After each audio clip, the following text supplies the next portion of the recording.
This podcast is sponsored by Medtronic Foundation.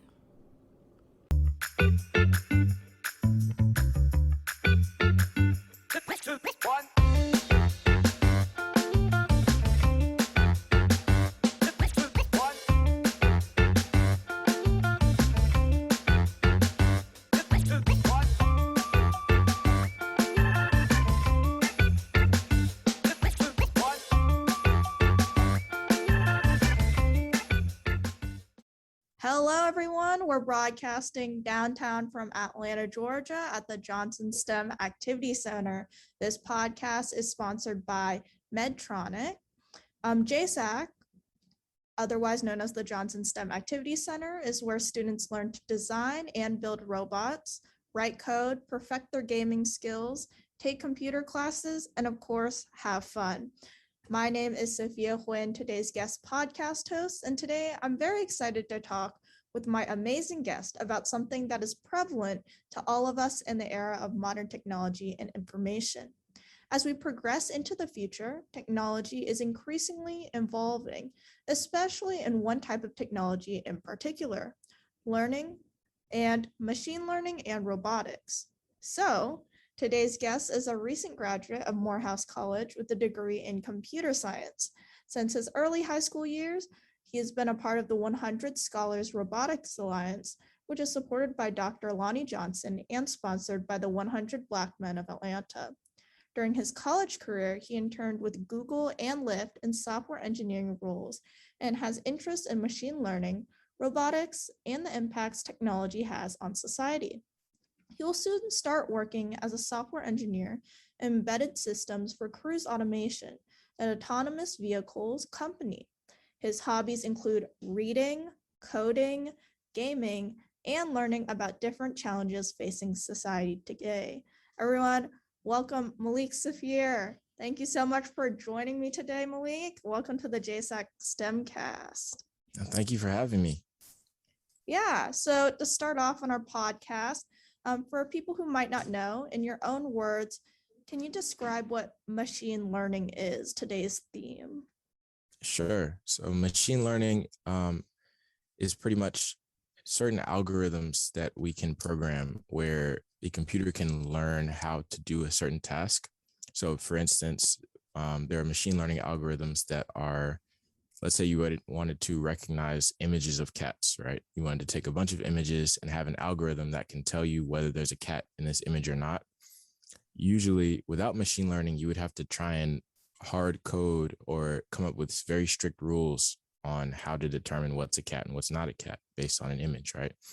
With machine learning, there are certain algorithms where the computer can kind of learn the best way to do that by itself, where you give it a certain technique to train, you give it a bunch of images of cats, a bunch of images that aren't cats, and then it can learn to distinguish between the two. So that's just one example of what machine learning is, but in essence, it's pretty much an algorithm learning how to do something that you didn't explicitly code it to do. Yeah, so you kind of almost answered my next question, but what are some of the most common examples of generative art and machine learning? So you gave us that example of like learning to differentiate what's a cat, what's not a cat, but what are some of the common examples that we see every day? Sure. Machine learning is really in many aspects of our lives today. So for example, there are machine learning algorithms that sometimes they're used to determine whether someone should get a loan or not based on a lot of different things. They're used to determine sentencing sometimes. They're used to, at least in the criminal justice system, they're used for search engines, and social media networks. So when let's say Twitter is trying to decide which tweets to show you to make you most engaged on their platform, they're using machine learning there. So it's really in all aspects right now. Like on YouTube, recommendation systems, Netflix, Hulu, all of these different platforms use a lot of machine learning to do what they do. Yeah, so machine learning is very broad, right? So what specific types of machine learning do you actually specialize in? Yeah, so I've done, I did about a year of research with Georgia Tech Research Institute. And what I was doing there was using what we call convolutional neural networks, which all that means is a type of machine learning algorithm that specializes in images, right? So it can take an image and process it. And like I said before, it could learn to recognize something in that image or things like that. Convolutional neural networks are a type of image processing. And on that team at Georgia Tech, we were working on using those as a way to analyze, high-speed video from rocket test data, actually. So that was really cool. But yeah, I've also worked with things called autoencoders, which is a fancy type of neural network where you give it some input, it kind of shrinks the input down into a simpler form and then expands it again and tries to recreate it. So if it does that a lot, then you have a neural network that has learned how to shrink things, how to process data, basically. So there's a whole lot of different types of neural networks, and those fall under a category of machine learning called deep learning. But there are tons of different areas in machine learning that I haven't actually explored, like including regression systems, which is something that's like certain algorithms where, and I'm by no means an expert in this, but it's like you want to take some input and you want to, instead of categorizing whether it's a cat or not, for example, you want to categorize on a continuous percentage, right? So how likely is it that let's say, how likely is it that this user on Netflix will like this movie, right? And that can be on a scale from, let's say, 0% to 100%. So that's a different type of machine learning algorithm. So there's tons of different categories, and it's a really big space to explore, actually. Yeah, so obviously you have a lot of knowledge on the subject and you're very passionate about it. Just thinking about your own story, do you have a certain experience or instance where you know that you first got interested in machine learning in the first place? So that's kind of a difficult question for me to answer because I grew up in a family that my dad is a big science fiction fan. So we grew up watching, your Star Wars and your, Marvel movies and all these different science fiction things and reading science fiction books. And in all of these books and movies and shows and stuff, they always have, or they tend to have like robots that are like humans, right? Robots that have consciousness. And so that was probably my first introduction to something related to artificial intelligence. And that's kind of where my interest came from, is starting to think about, what would it actually mean for a computer to think like you and I do. But then, and that kind of led me into looking at, learning about how machine learning, which is not exactly that, sci-fi brain stuff, but it's still an aspect of computers and algorithms kind of learning to do things in ways that we didn't really program them to exactly. So I don't think it was necessarily one experience, but I think it was more of like an accumulation of, pop culture over the years, science fiction, and then that kind of leading into learning about the real side of things and what people are doing right now. So, yeah. I think that's also really interesting as well, because like using your knowledge, the things that you do in reality can also connect to those things that were in sci-fi that maybe decades ago were thought to be impossible, right? But now we keep learning and expanding this technology and making it into reality, which is really cool as well. Yeah. So you're also part of the JSAC community. So how has JSAC actually helped you in machine learning or in the subject in particular? Yeah, so I started with the Johnson STEM Activity Center when I joined the robotics team. 22, Team 22 is the first Tech Challenge team, and it's part of the 100 Scholars Robotics Alliance and coached by Bart Sudderth and supported by Dr. Johnson. And that really, I had been doing Lego robotics like for a few years before that, but then transitioning to higher level robotics really is what got me into programming in the first place, right? So before I was doing robotics, I didn't really know anything about computer science. And then starting to do robotics and starting to learn how to program these robots and writing code and playing with software that makes things move in the real world, I think that was really interesting for me. And that led me down the path of learning more about computer science and learning how to code on my own, and ultimately majoring in the subject in college. But without the Johnson STEM Activity Center, I likely wouldn't have gone that path, right? Because before computer science, I actually wanted to be a chemist. So there was, that's not really, there's some relation now, but that wasn't really a path I saw for myself in computer science until I got exposed to it, through the Johnson STEM Activity Center. Yeah. So you talked a little bit about being involved in robotics as well.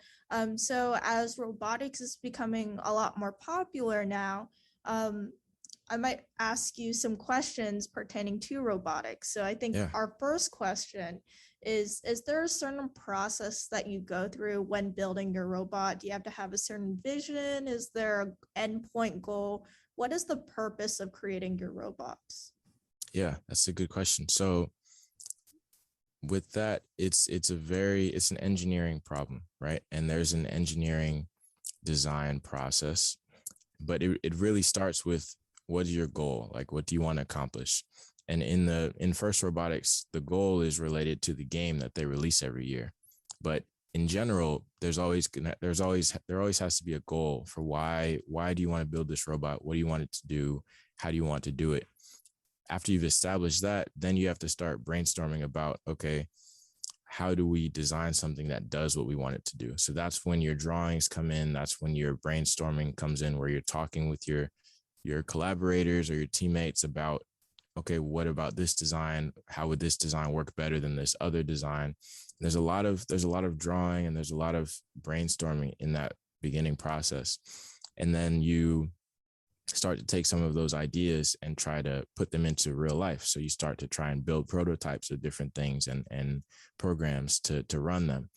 And after you build those prototypes, then the process starts to, you kind of test it. You see, okay, how does this design actually work, right? Because we talked about whether this design was a good idea to start with, and then we implemented it and we're trying to test and see how well it works. And then we run into things that we want to make better or things that aren't working right. So then that's where you start to see like a cycle form. So you go through design, building, testing, and then back to design. Once you figure out, okay, there are some kinks we need to work out, or we need to scrap this idea entirely, or maybe it works great. But there's definitely a process to it. And without that process, it can be really unorganized, and then you won't really get the results you want. Yeah. So what are some of the common problems that you come across when you're building your robot? So you talked about your process. Is there a lot of stops or pauses in between that process that happens, I guess? Yeah, there definitely can be. Some problems are, let's say you're trying to build an arm for the robot to pick something up. It may not be long enough, or it may not have the proper reach, or it may be too heavy for the robot to move it with the given motor that you put on the robot. So there's a whole lot of different problems that can come up.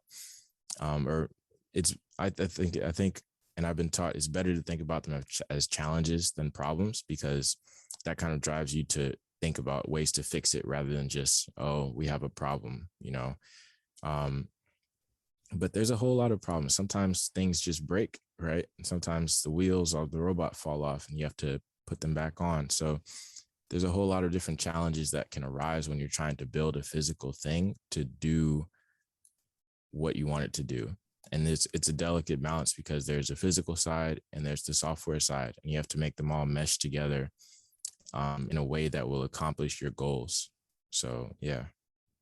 Yeah, I think what's also really interesting as well is kind of the community that goes behind it, right? You have this physical aspect of this robot, but behind it, all the coding and building the process, the whole process, it's not just one person, right? You said before you had a whole team. So kind of what's your experience like being on a robotics team? And also, how do you delegate like who does what? And what job does each person have? Yeah. My experience being on robotics teams has been, well, first off, it's a lot of fun. Um, it really helps you to learn how to collaborate with different people and to bounce ideas off of each other. And I think that's the biggest key is, they say two heads are better than one. Well, if you have 5 or 6 heads, that's even better. As for figuring out who does what, that's where a lot of exploring comes in, because you have different people, they have different interests, right? So then you want to make sure everybody has a chance to explore what interests them and learn what they're good at and what they want to get better at. And from there, then the tasks and the delegations kind of come naturally out of that, I think.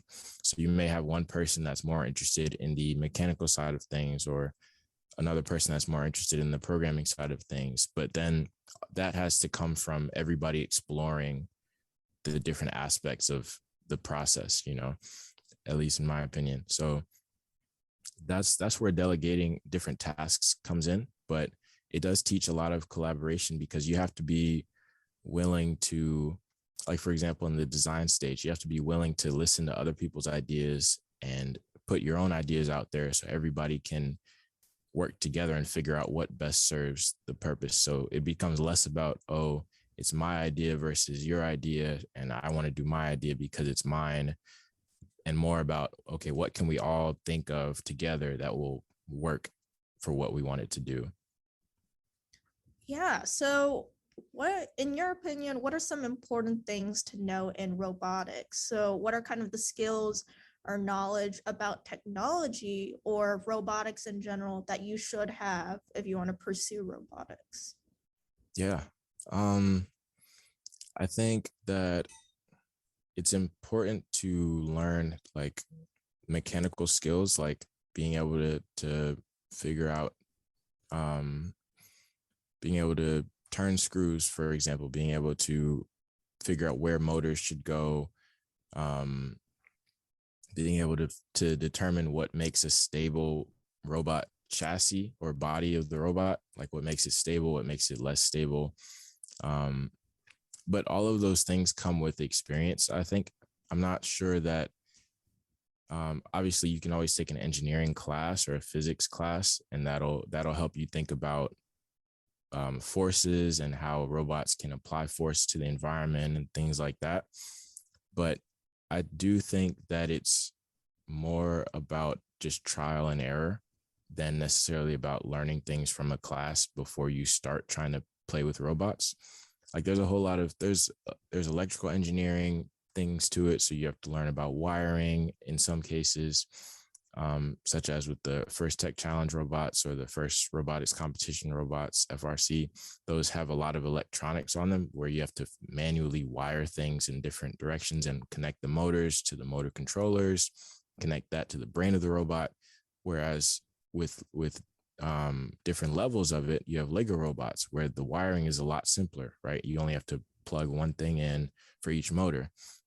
So I think a lot of the knowledge required comes with trial and error and with experience. And there's a level out there for anybody who wants to get into it, right? So there's advanced levels where you have to know a lot of the concepts behind things.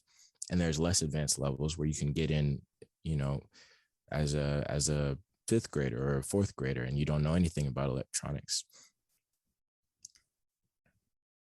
So when you're doing robotics, right, a big part is also coding. So giving the robot commands. Are there any specific coding languages that you use that you might be able to tell us about for robotics? Sure. So back when I was doing Lego robotics, it comes with its own kind of graphical programming language, which is dragging and dropping different blocks, right? Once you get to FTC, you have a choice between like a graphical dragging and dropping blocks, or you use I think it's Java. It's either Java or C++, right?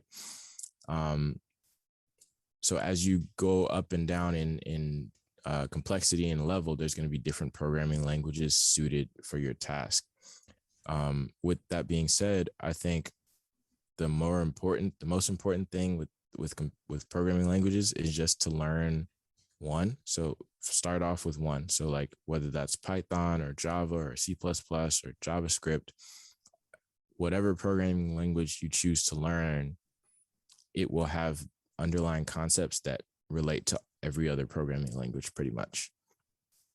So learning JavaScript will help you later when you want to learn Python, or if you want to learn C++, or if you are even learning something like Scratch, the website, you can play with graphical programming blocks and make different things. And that the concepts are the same across all of them.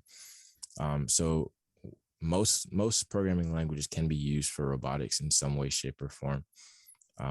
But I think the biggest ones are probably Java, some graphical ones, and maybe Python. And those are the most widely used to my knowledge. Yeah, so our next question, it might be a big one. It also might be a really easy one. So why is robotics so important, I guess, in society, in everyday life? Yeah, that is a big question. So I think for me, the most important thing about it is the fact that we can write digital code and software that can have physical effects in the real world, right?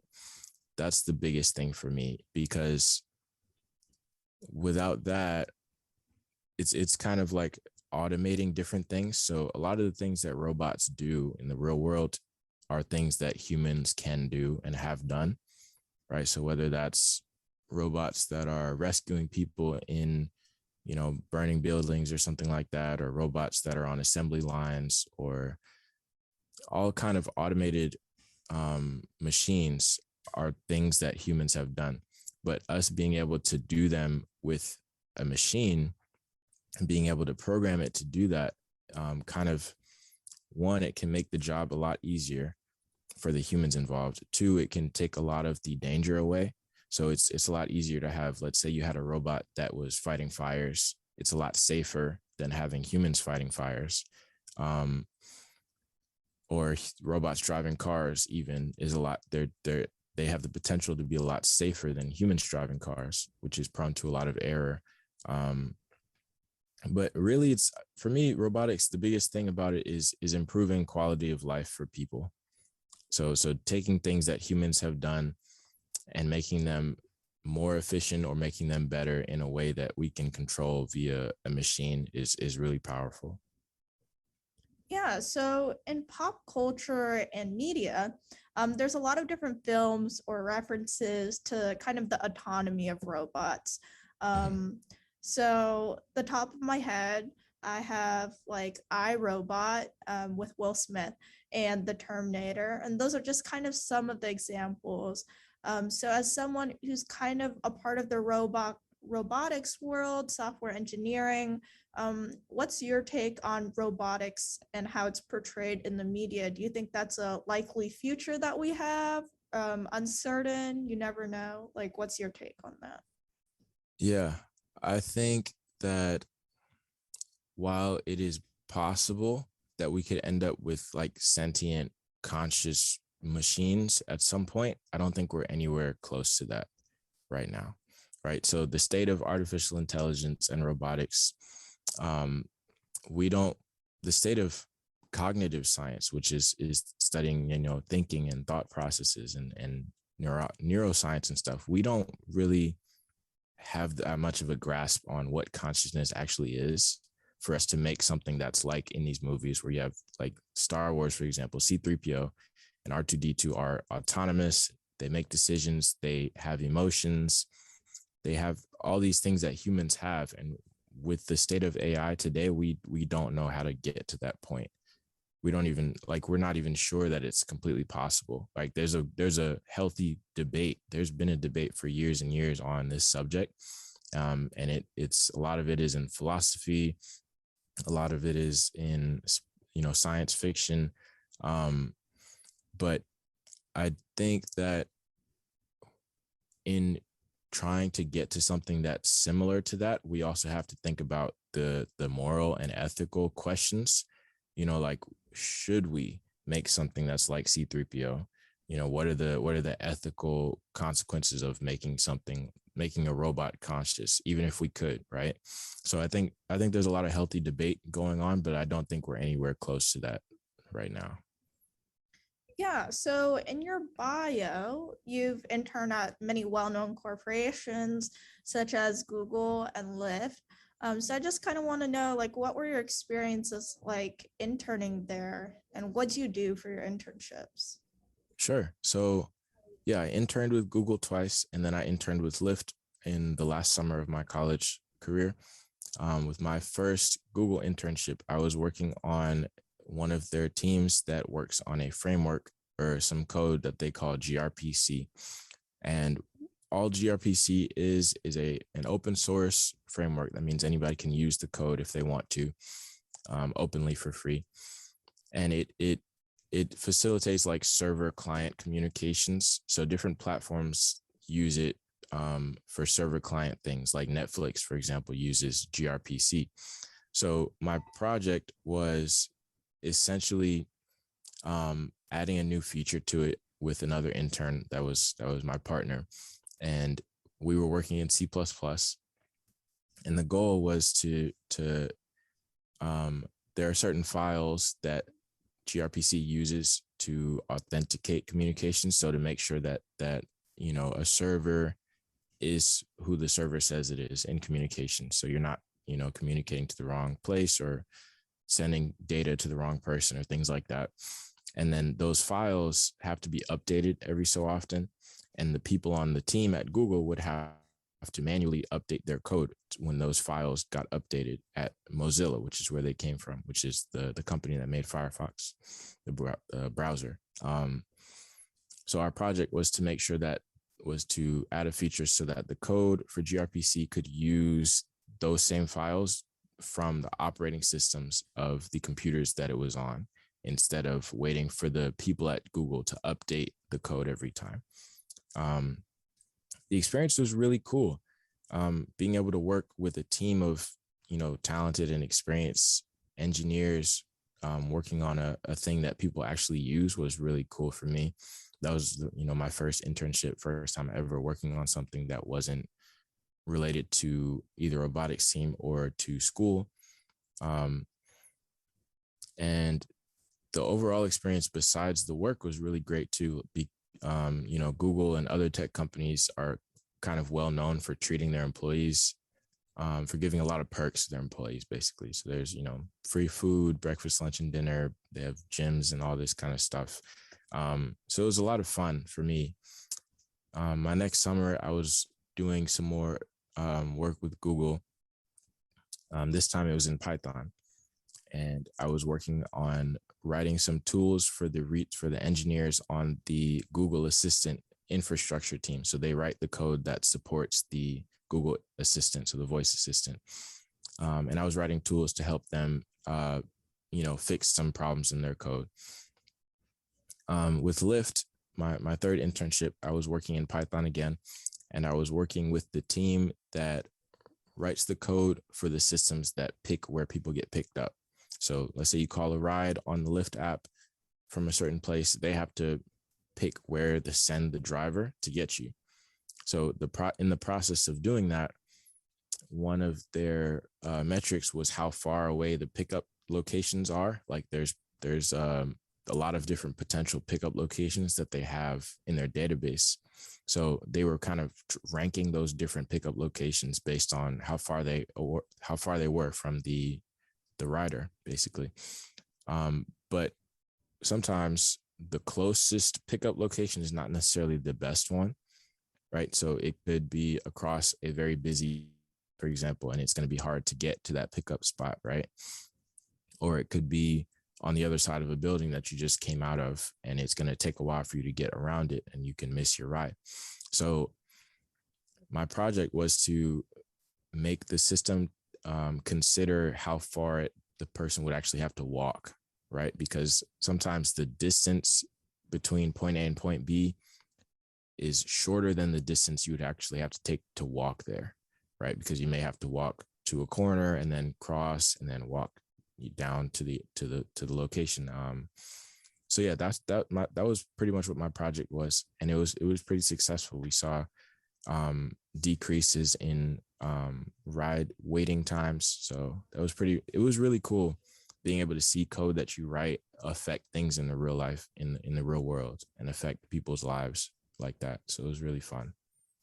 Yeah, that's really amazing. I think you talked a little bit about this, about the ethics of robotics, the ethics of machine learning. Are there any examples, like why is ethics and examining ethics in technology so important? Yeah, ethics is super important in technology. Ethics and history are super important. There are several reasons. So, for example, I don't know if you've ever heard about this, but Google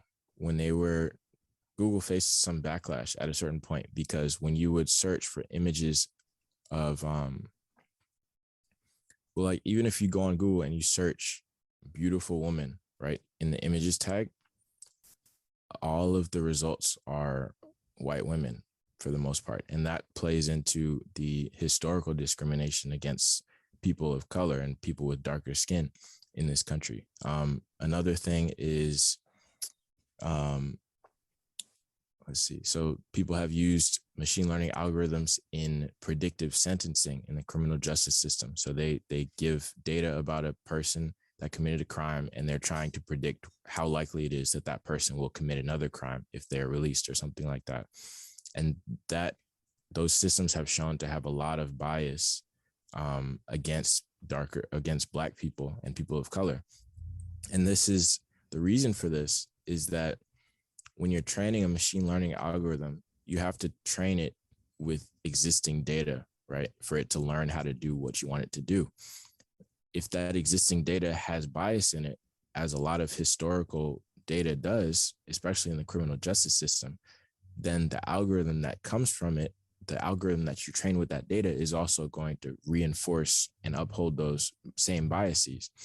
So a lot of the time, people in the tech industry will get into this kind of, we don't want to be concerned about ethics, we just want to work on tech, when really there's no way to make technology that is independent and unaffected by the society and the history that's surrounding its creation, right? So every piece of technology is political. Every piece of technology has societal aspects to it. Every piece of technology has a certain goal and a certain political goal with it, attached to it, just by the nature of it being created by people that live in a society, right? So we have to think about these things a lot and very deeply when we're trying to examine the impact that systems that we create have on different people.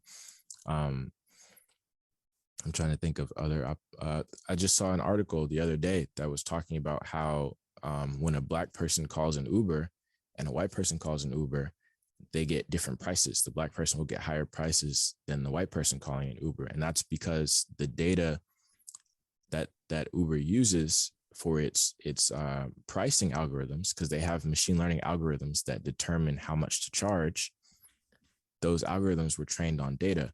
And that data comes from a society that has been known to have things like redlining, where people in certain neighborhoods didn't get loans because those neighborhoods were majority Black or didn't have enough white people, right? And that's a long history of bias and discrimination that and social problems that shapes the history and shapes the data that we then use to train algorithms.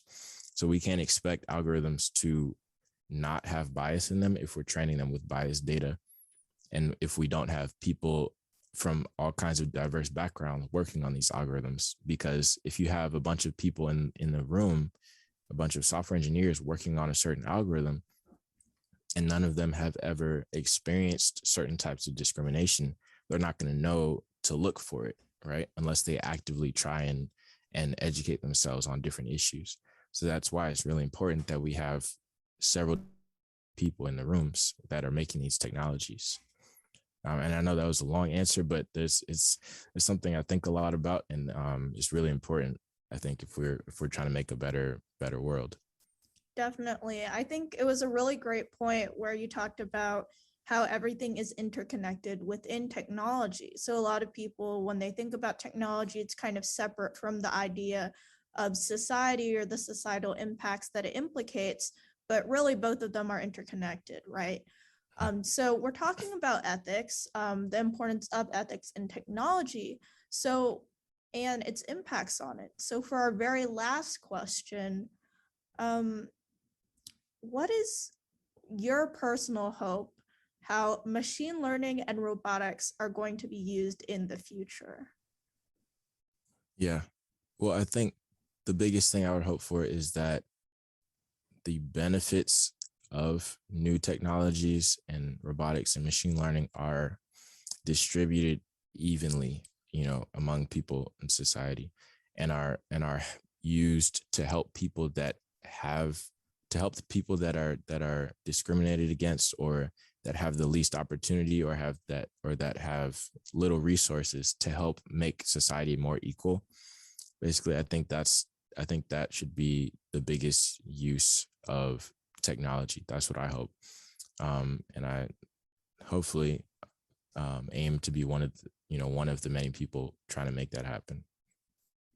Yeah. Well, thank you so much for being on this podcast.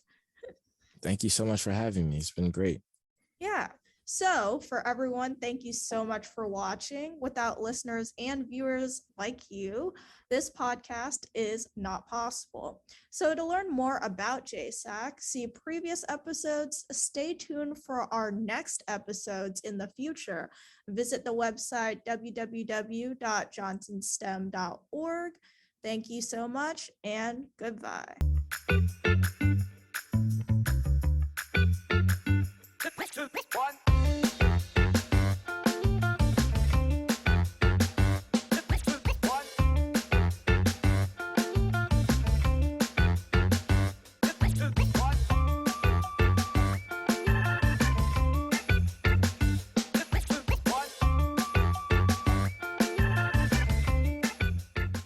Thank you to our sponsor, Medtronic Foundation, for supporting JSAC.